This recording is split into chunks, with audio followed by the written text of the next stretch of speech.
Beyond the social factor of fighting HIV/AIDS, hepatitis B, and other bloodborne diseases, is the economic angle of it. Nationally, unemployment hovers anywhere from 30 to 40%. Even unemployment of youths, people between the ages of 18 to 35, even much higher.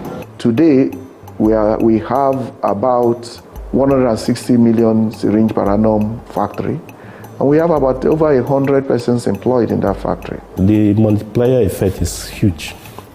Studies have said if you create one permanent job, you are creating 3 additional jobs. The 1 billion syringe factory and other medical devices factory will employ over 2,000 persons directly. We believe that this is an avenue that will provide jobs, and not just jobs, not menial jobs, but skilled jobs. You can say if one person caters for 4 or 5 persons in their families, we are talking about 10,000 jobs, people that are met. Because we'll have a canteen, we'll have people that will security and all of those things. And don't forget that there will be other multiplier projects attached to it, carton factories, transporters, even people that will feed these 1,000 people outside. Our main raw material, we are sourcing it from Eleme Petrochemicals. It's in Rivers State. So we are creating value-adding linkage. It's not just a linkage, but a value-adding one, because we take PP from Eleme Petrochemicals and add value to it. They would impact us in providing the feedstock for running the healthcare system, the intravenous fluids, the syringes, disposable syringes, and the other products that will be manufactured here would definitely find fertile market, both within Rivers State and the South and Nigeria in general. You're of course aware that the governor is very bullish on the healthcare delivery. He's declared free healthcare and embarked upon a very massive expansion of healthcare facilities. Now you need products, you need feedstocks to truly run those facilities. We think that some of the desired life-changing and life-saving drugs, products will come from this factory. We are 2,000 staff strong in terms of how much we will pay as payee income tax. On the other hand, of course, financially, if it's commercially successful, which we believe it would be, we would earn some pretty dividends from the profits. I think an important part of what we will be doing is the signaling effect, that we are going to have this kind of big non-oil establishment in Rivers State. A whole lot of the good success stories you hear in Rivers State are oil-related, LNG, petrochemical, fertilizer.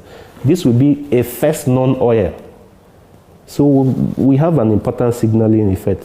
Remember that some big industrial establishments have left Rivers State recently, Michelin, those kind of people. But we are coming back. So it's a big signaling effect that outside of Lagos, there is this state that can host this kind of world-class non-oil industrial establishment. I think that is a very big and important benefit. So you can see the multiplier economy in that region that will come up. That is what we are looking for here: poverty eradication, employment generation, and poverty eradication.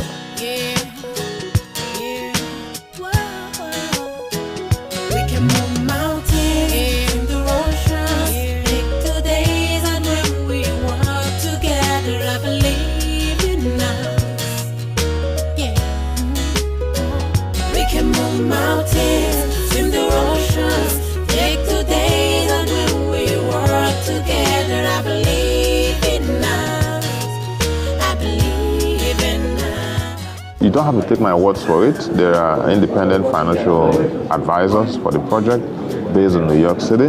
They have conducted a feasibility study and ascertained that based on the profile of the project, it's potentially a project that will be commercially viable. You are talking about a factory that is WHO pre-qualified in Port Harcourt.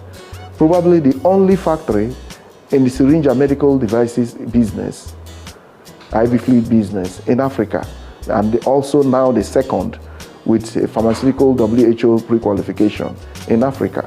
WHO has some procedures and tests they do on every manufacturer if you submit yourself to them.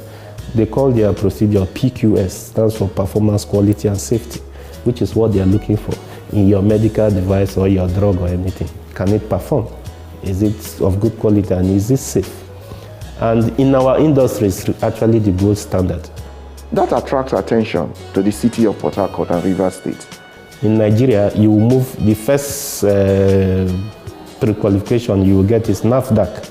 NAFDAC will come and check all of what they check for, and then they give you a NAFDAC registration. After that, you can go and do ISO, which is what everybody recognizes as the standard in manufacturing. You can get ISO that you are manufacturing according to standards that have been set. But beyond that, in our industry, you can now proceed to go and become WHO PQS pre-qualified. And that is what we have done. And we are the first and only Nigerian company that has been WHO PQS. The other day, we got an inquiry from UNICEF to produce another type of syringe for them. That is recognition that something is happening in Port Harcourt. For business, it means that we can go to Ghana, we can go to Ethiopia and sell our syringes, and what they will ask for buying from us that are non-Ghanaian or non-Ethiopian is, are you WHO PQS? We say yes. It means we can export. We make a lot of noise in Nigeria about exporting, but you know how it is. Nobody will buy from you if they are not sure that you have the right standard. So that is the stamp we have now by being WHO PQS. Which is a very rare thing to achieve. The important question you should ask is, why is it that we are the first? After so many years, after all the names you can hear in Lagos and all the rest. The simple fact is that WHO will not pre-qualify you if you are not WHO pre-qualifiable. They start from, how did you design your factory? How are you running your factory?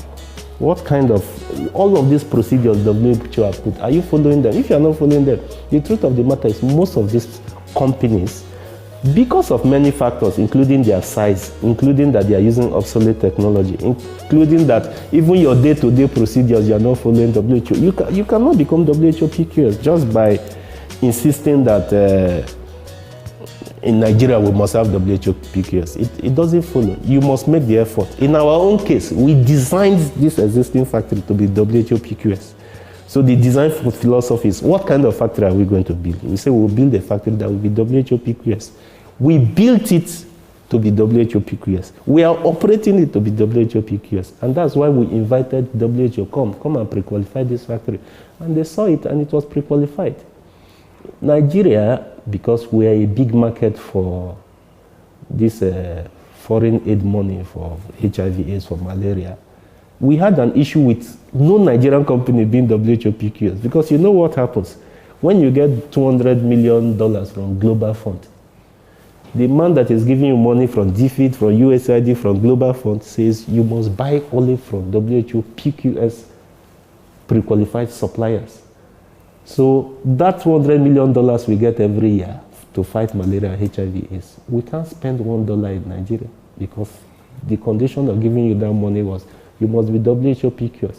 They are not being wicked saying that. It's just that when you are buying medicine for 100 million people, you have to be sure it's safe. One principle in healthcare, if we cannot help, please don't do any harm.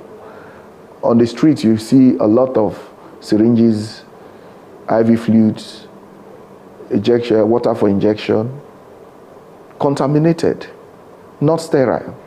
They'll tell you this is a sterile syringe. You put it to test, it's cooked with bacteria. It is not in any way an unserious standard that you're saying. It's the gold standard. It's what everybody, you read all of their annual reports, what everybody is aspiring for. Because it enables you to export, it enables you to even participate in federal government tenders. If you don't have it, they don't recognize you. And WHO and its agencies will not advise on their products. Our vision throughout has been to deliver the best quality, the best product to the people in Nigeria and to the people in Africa. And being the first and only WHO pre-qualified company in the whole of West and Central Africa, or the second in Africa. I think that just proves our efforts and our determination to achieve our goals. It really means that we can sell our product anywhere in the world. It's a huge factory to supply probably the whole of West Africa and some parts of Europe. With a mix of the right products, international recognition, and good pricing, and of course demand, which we know is right there with a huge population, we think that yes, it will be successful.